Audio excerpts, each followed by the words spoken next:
A couple of months ago, a pastor friend of mine contacted me and asked me to pray for his sick father. His father was bleeding internally, and he was losing quite a bit of blood. His white blood cell count was going way down, and the doctors weren't quite sure what was going on. Well, this past week, I saw my friend again, and I asked him about his father, how his father was doing. And this is the story he told me. He said the doctors waited for a week to see if the bleeding would stop on its own. But at the end of the week, his father's blood cell count was way, way low. They still surmised that he was bleeding internally, and that the only option they had was to go into through surgery, to do exploratory surgery into his father's abdominal cavity and look and see if they could find the leak. Well, in the meantime, in this week where they were waiting to see if the bleeding stopped, my friend had gotten various prayer chains going, and that's why he had contacted me, so that he could get as many people as possible praying for his father. Well, during that week, apparently a miracle happened. For when the surgeons went in to do the exploratory surgery, they found no blood and they found no bleeding. So they closed my friend's father back up, they gave him 2 pints of blood, and they sent him home. My friend told me that when the surgeon came out to talk with them after the surgery, he said, well, we couldn't find a leak. We just gave your father a couple quarts and filled him up, and we really don't know what happened. Why, we just surmised that there was a leak and it closed itself up. My friend said he and his family were dumbfounded. They were sitting around there speculating what might have happened. And then my friend said all of a sudden his eyes were open. And he told his family, I know what happened. We've been praying for days for healing.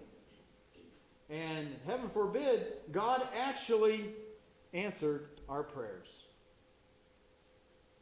It's been my observation over the years that most people, including many Christian believers, are slow to believe that God still works in our lives, that God still performs miracles on our behalf. Most of us have to explore all rational explanations before we are willing to even countenance the possibility that God might have worked his power in our lives. That's why I love this story today about Jesus restoring sight to the man born blind, because everybody else in that story has the same issue that we have, has the same weakness, or the same, I don't know, what do you want to describe it, the same blindness that we have. They kept asking, what happened? Well, the blind man kept saying, well, this guy Jesus put mud on my eyes, I went and washed, and now I see. People struggled to come to grips with what they saw. He must be lying, some of them said. He must be faking his blindness all these years. Some of them even said, he's not even the man that was born blind. He just looks like the man that was born blind. Then they call his parents in. They ask them to explain it, but they can't. No one seems to want to accept the obvious answer. Jesus worked a miracle. The religious leaders of the day are just as perplexed. I'm a religious leader, and in John's gospel, we don't come off very well. Have you noticed that? I mean, the people who ought to see, the people who ought to know, we're usually the last ones to see, the last ones to know. So they asked the blind man in, what can you tell us about the man who healed you? Not much, the blind man says. He must have been a prophet. Now, I think you begin to see here that this man who was formerly born blind is starting to make progress towards understanding. But the religious leaders aren't buying it, are they?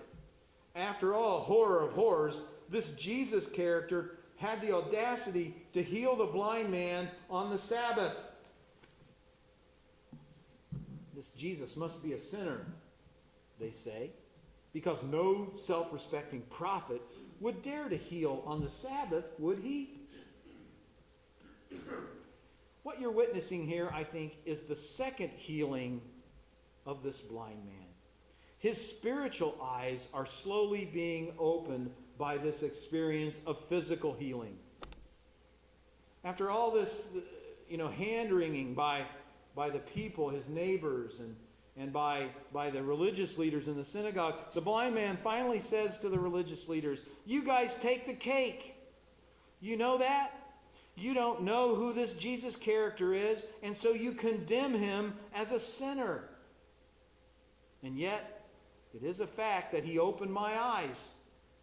We know that God doesn't listen to sinners, but only to godly men who will do his will. Nobody has ever heard of a sinner opening the eyes of a blind man. Therefore, if this Jesus were not from God, he could do nothing." So note the irony here. The religious leaders are supposed to be the spiritual experts, but they prove to be spiritually blind as bats. The blind man, on the other hand, proves to be wise beyond his station in life. What you may or may not have noticed is that the enlightenment of the blind man was a process. Did you notice that? He didn't understand immediately when he was healed. In fact, it's obvious he didn't have a clue what was going on. First, there was the miracle. God breaking into his life and doing the impossible. Then there was a time of discernment. It took a while for the blind man to figure it all out. It was a time of wrestling with what had happened, and more importantly, what was the meaning behind what had happened. And then and only then came the aha moment. That moment when truth becomes crystal clear. And the blind man stepped over the line from doubt to belief, where he stepped over the line of lack of understanding into complete understanding. And let me suggest to you that we ought not to be too quick to write off those hard-to-fathom events that happen in our lives as coincidence or as something that's unexplainable. Take some time to wrestle with it. Take it to God in prayer and ask for understanding. Talk it out with your brothers and sisters here in the church.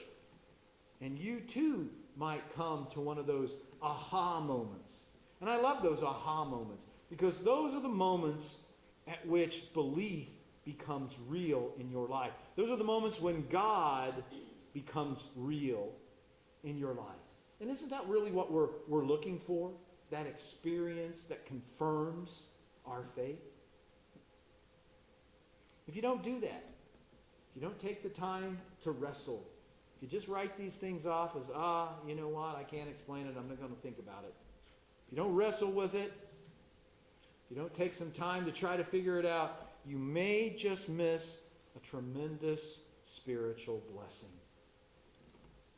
My prayer for you this morning is that God will give you eyes to see his presence and power in the midst of your life. In Jesus' name, amen.